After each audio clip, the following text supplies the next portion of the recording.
मोर हार्दिक अभिनंदन। मु जाजपुर जिलार झील आम घर सुकिंदा। तेणु आज जो बरेण्य अतिथिवृंद बसी मंचरे से मोर प्रणाम जनाऊँची एवं कृतज्ञता जनाऊँची। आमर जो सह सचिव साहित्य एकाडेमी तांको मु विशेष भाव में कृतज्ञता जनाऊँची जे मो जिला को मत डाकी। तेणु यार अस्मिता विषय रे आमर बड़ बड़ वक्ता माने बहुत कथा कहीदेले। तेणु से विषय रे विशेष किसी कहवाक चाहूनी। केवल गोटे कथा मु कहूँ, स्व अस्तित्व को महत्वपूर्ण विचारिबार भाव हूँ अस्मिता। मु निजे कौन यही कथाटी आमे जदि आमे काहाठारु छोट नुहे, आमे निजे छोट नुहे, आमर देश छोट नुहे, आमर भाषा छोट नुहे, आमर साहित्य छोट नुहे, यही हूँ आमर अस्मिता। तेणु आमर राष्ट्र भाषा हूँ ओडिया, आमे हूँ ओडिशार लोक, आमर राष्ट्र देवता हूँ जगन्नाथ, सी हूँ आमर अस्मितार प्रतीक। तेणु सेटा हूँ आमर अस्मितार भित्तिभूमि। तेणु लोक साहित्य, लोक परंपरा, लोक कला यार भितर रुचि रही आमर अस्मिता, जोटा कि आम जाजपुर भितर आम बहुत किसी देखिपर। जाजपुर जिलार जदि आम कौन एक घर कोण कि आंब तोटा, तांकर मंडप, तांकर देव मंदिर जोटी देखा आम से अस्मिता को खोजी पार। आम जातिर जो अस्मिता को ताकू जाजपुर जिला भल भाव में धरी रखी।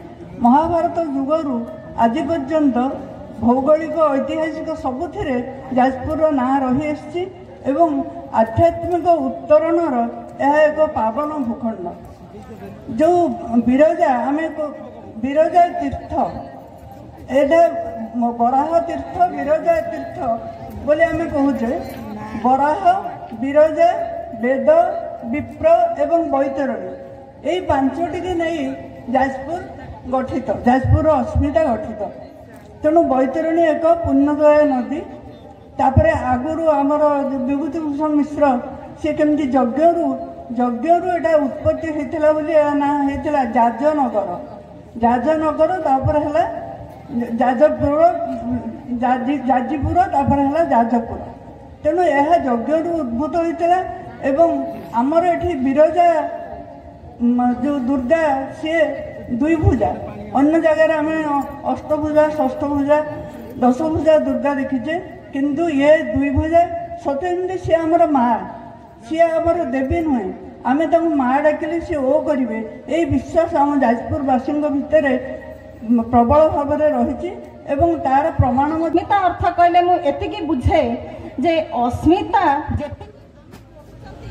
ताठारु आहरी बहुत अधिक। अस्मिता कहले आमे बुझुचंदी गौरवान्वित होचंदी। मु गौरवान्वित होची, मु निजको बहुत बड़ भाबुची, मोर स्वाभिमान अछि, मोर अस्मिता अछि। किंतु ना, ताठारु आहरी विशाल, आहरी विस्तृत अपा कहूदेले आमर इतिहास, आमर भूगोल, आमर संस्कृति, आमर सभ्यता, आमर विश्वास, आमर व्यवहार, आमर दैनंदिन चलनीर शैली, ए सब होची आमर अस्मिता। तेणु ये सब अस्मिता को जदि आम एकाठी करके चिंता करिबा ताहले जाजपुर क्षेत्रर अस्मिता होउची ओडिशार अस्मिता, ओडिया मानकर अस्मिता।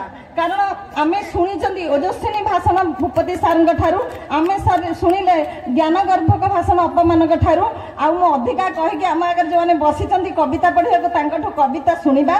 तेणु मु एतिकी कहिबी, आमर 7000 वर्ष पूर्वर जिते मानव सभ्यता आरंभ है, जो मानक आम निषाद कहते, जो मानक आम ऐश्वर्य असुर कहते, जो मानक आम भौमकरवंशी कहले, सोमवंशी कहले, आम गंगावंशी कहले, ये समस्त राजधानी थिला जाजपुर। तेणु आम जी जानी कलिंग कुह, उड्रा कुह, जो आमर उत्कल कुह, बातशाड़ी कुह, ये सबूर क्षेत्र थिला जाजपुर बिरजा क्षेत्र, बिरजा मंडल।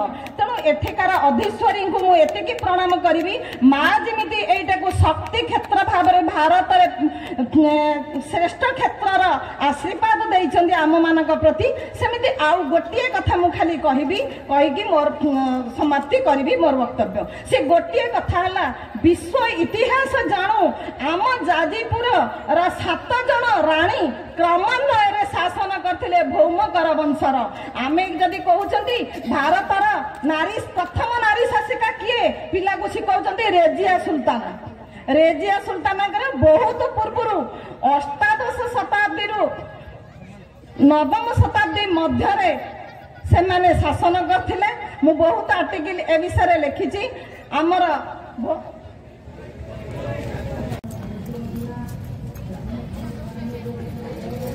तेणु अस्तित्व सहित अस्मितार संपर्क अति निबिड़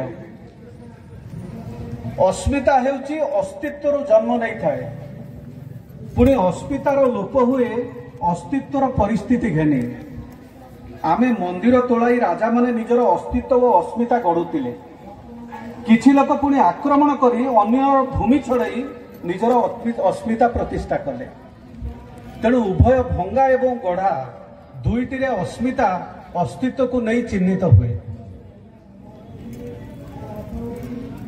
जो दुईटी अस्मिता विस्मय हेला निगमन चिलिका काव्य एटा लेखाई कवि भितर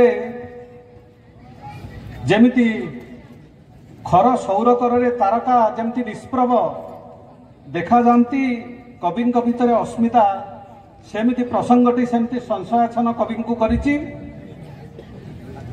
कहीं कहीं कहती समालोचक श्रीजुक्त मिश्र तो संक्षेप में कहते अस्मिता होची एक उष्मा एक हेजिबापण एक जागरण ताहा व्यक्तिर स्वातंत्र को सामर्थ्य को उखुराई दिए एवं मर्यादार प्रतिष्ठा पाई प्रतुल प्रचोदना दिए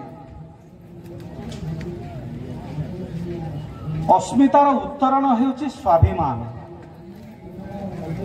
आत्मसम्मान बोध यार अयमारंभ हेउची आत्म अनुशीलन एवं परिणति हेउची प्रतिज्ञा और प्रतिबद्धता सारला दास ओडिया भाषा जो विशाल महाभारत रचना कले तार प्रेरणा भूमिटी होउची अस्मिता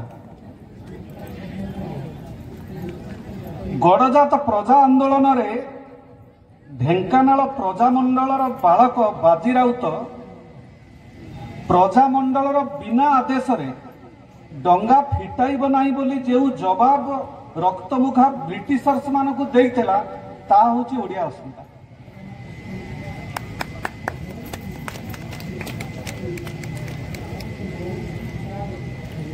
मु आउ केते गुडी एग्जांपल देबी आपन को उदाहरण देबी जेतेबेले 1921 मसीहा मन भीतर आसे जेतेबेले निज भीतर आत्मविश्वास मु हरई थाए मु सेतेबेले भाबे मु अछि तो एवं मु अछि तेबे देखिबा ओडिशा थिला कि नहीं ओडिया भाषा थिला कि नहीं किंबा ओडिया भाषा को संकट रे अछि एगुडी तो प्रश्न मन रे आसीबो मु पढ़िला बेले पढ़ी चतुर्थ शताब्दी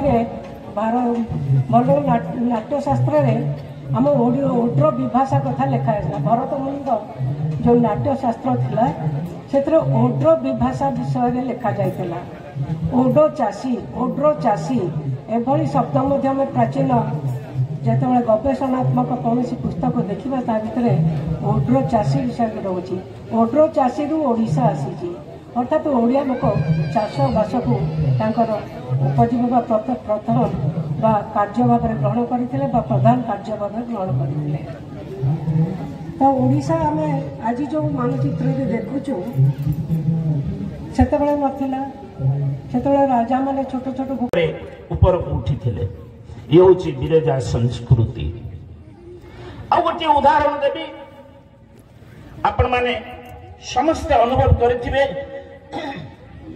जेतेबेले यही माटी रे बारंबार यज्ञ होइछि मु आगुरु कहिछि यज्ञर अर्थ होची त्याग करिबा संसार समस्त वस्तु को अन्य समस्त को समान रूप में वितरण करी आमे सुख एवं शांति रे जीवन यापन करिबा एटा तो होची यज्ञर उद्देश्य। एवं एई यज्ञ जेतेबेले विरजा संस्कृति को बलिष्ठ करिछि तेणु विरजा संस्कृति को आदि संस्कृति बोली सेठी पई कुहा जाय जेतु पृथ्वीर प्रथम यज्ञ जाजपुर ठारे हेतिला धर्मदेवଙ୍କ द्वारा हेतिला एकता मो कहूनी आपण माने कहू नांती कहउछंती व्यास देवी पितृ रूपिणी तुमे होच पितृ रूपिणी तेणु एते बड़ महान संस्कृति आपु आमे अंतत जाजपुर वासी सर्वप्रथमे ए विषय सचेतन है समग्र भारत वर्ष रे ए संस्कृतिर महाशंखनाद करि पारले आमे अंतत ए माटीर संतान भाव रे निजको गर्वित एवं गौरवान्वित मने करिबा ए आशा एवं विश्वास नहीं रहुची। जय मां बिरजा।